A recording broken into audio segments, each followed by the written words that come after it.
തട്ടേക്കാട് പക്ഷിസങ്കേതത്തിലെ കുറച്ച് വിശേഷങ്ങളാകാം. വൈകുന്നേരത്തോടടുത്ത സമയത്താണ് ഞങ്ങൾ തട്ടേക്കാട് പക്ഷിസങ്കേതത്തിലേക്ക് എത്തിയത്. വലിയ തിരക്കൊന്നും ഉണ്ടായിരുന്നില്ല. മുതിർന്നവർക്ക് 66 രൂപ നൽകിയാൽ പക്ഷിസങ്കേതത്തിലേക്ക് പ്രവേശിക്കാം. തട്ടേക്കാട് പാലകവും കഴിഞ്ഞ് കുട്ടമ്പുഴയ്ക്ക് പോകുന്ന റോഡരികിലാണ് ഈ പക്ഷിസങ്കേതം വരുന്നത്. ഇവിടേക്ക് വരുന്നവർ ശ്രദ്ധിക്കണം, പ്രവേശന ഫീസ് നൽകാൻ ഇവിടെ ഓൺലൈൻ പേയ്മെന്റ് സംവിധാനം മാത്രമാണുള്ളത്. യഥാർത്ഥത്തിൽ പക്ഷിസങ്കേതത്തിൽ എന്തൊക്കെ കാണാനുണ്ട് എന്ന കാര്യത്തിലോ എപ്പോൾ വരണമെന്ന കാര്യത്തിലോ കാര്യമായ ഐഡിയ ഒന്നും ഉണ്ടായിരുന്നില്ല. കാരണം പക്ഷികളെ കാണണമെങ്കിലും അവയെ നിരീക്ഷിക്കണമെങ്കിലുമൊക്കെയുള്ള ഉചിതമായ സമയം രാവിലെയാണെന്ന് പക്ഷി സങ്കേതത്തിൽ എത്തിയപ്പോഴാണ് മനസ്സിലായത്. ഇനി പോയാൽ കാര്യമായി പക്ഷികളെയൊന്നും കാണാൻ ഇടയില്ലെന്ന പക്ഷി സങ്കേതത്തിലെ ജീവനക്കാരുടെ അഭിപ്രായവും ചുട്ടുപൊള്ളുന്ന ചൂടിന് ഒരൽപ്പം ശമനം വരുത്തുക എന്ന ലക്ഷ്യവും മുൻനിർത്തി ഞങ്ങൾ പെരിയാർ നദിയിലൂടെ പക്ഷി സങ്കേതത്തിന്റെ പുറം കാഴ്ചകൾ കണ്ട് ഒരു ബോട്ടിംഗ് നടത്താൻ തീരുമാനിച്ചു. 1200 രൂപയാണ് ഞങ്ങൾക്കിവിടെ ചിലവായത്. പ്രവേശന കവാടത്തിൽ നിന്നും ഒരല്പ ദൂരം നടന്നാൽ ബോട്ടിംഗ് സെന്ററിലേക്ക് എത്താം. പടിക്കെട്ടുകൾ ഇറങ്ങി വരുന്നത് മനോഹരമായ പെരിയാർ നദിയുടെ കരയിലേക്കാണ്. 6 പേർക്ക് യാത്ര ചെയ്യാവുന്ന ഒരു യന്ത്ര ബോട്ട് അവിടെ തയ്യാറായി കിടപ്പുണ്ടായിരുന്നു. ഈറ്റയിലയും മുളയുമൊക്കെ ഉപയോഗിച്ച് നിർമ്മിച്ച ഒരു കൂടാരം കടന്നാണ് നമ്മൾ ബോട്ടിലേക്ക് കയറാനെത്തുന്നത്.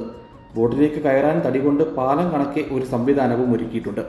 ഓരോരുത്തരായി ബോട്ടിലേക്ക് കയറി ബോട്ട് പതിയെ പെരിയാറ്റിലൂടെ നീങ്ങി തുടങ്ങി. ഈ കാണുന്നതാണ് തട്ടേക്കാട് പാലം. അതിന് കീഴിലൂടെയാണ് ബോട്ട് കടന്നു പോകുന്നത്. ബോട്ട് പതിയെയാണ് മുമ്പോട്ട് നീങ്ങുന്നത്. നല്ല തണുത്ത കാറ്റ് വീശിക്കൊണ്ടേയിരുന്നു.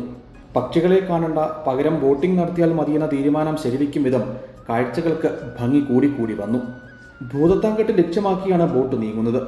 യാത്ര പൂർത്തിയാക്കി തിരികെ വരാൻ 1 മണിക്കൂറിനടുത്ത് സമയം വേണം. പരന്നൊഴുകുന്ന പെരിയാറിന്റെ വിശാലതയ്ക്കൊപ്പം വെള്ളം തൊട്ടു നിൽക്കുന്ന കാനന ഭംഗിയാണ് ഈ ബോട്ട് യാത്രയെ കൂടുതൽ മനോഹരമാക്കുന്നത്.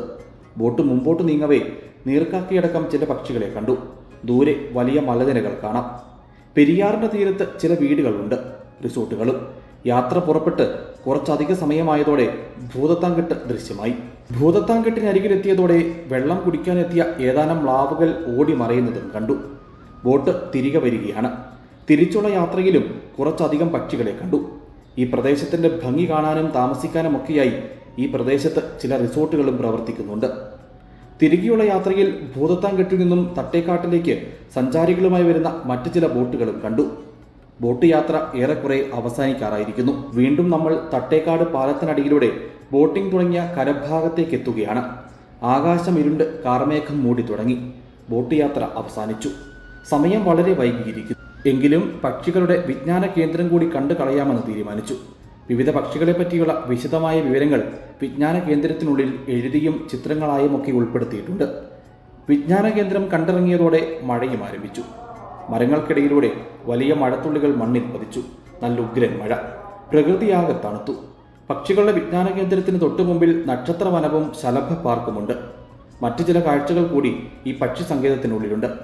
ആ കാഴ്ചകളൊക്കെ കാണണമെങ്കിൽ ഇനിയും സമയം വേണ്ടിവരും. സമയം വൈകിയതിനാൽ ശേഷിക്കുന്ന കാഴ്ചകളെല്ലാം പിന്നീടൊരിക്കൽ കാണാമെന്ന് തീരുമാനിച്ച് തട്ടേക്കാടിനോട് ഞങ്ങൾ യാത്ര പറഞ്ഞു.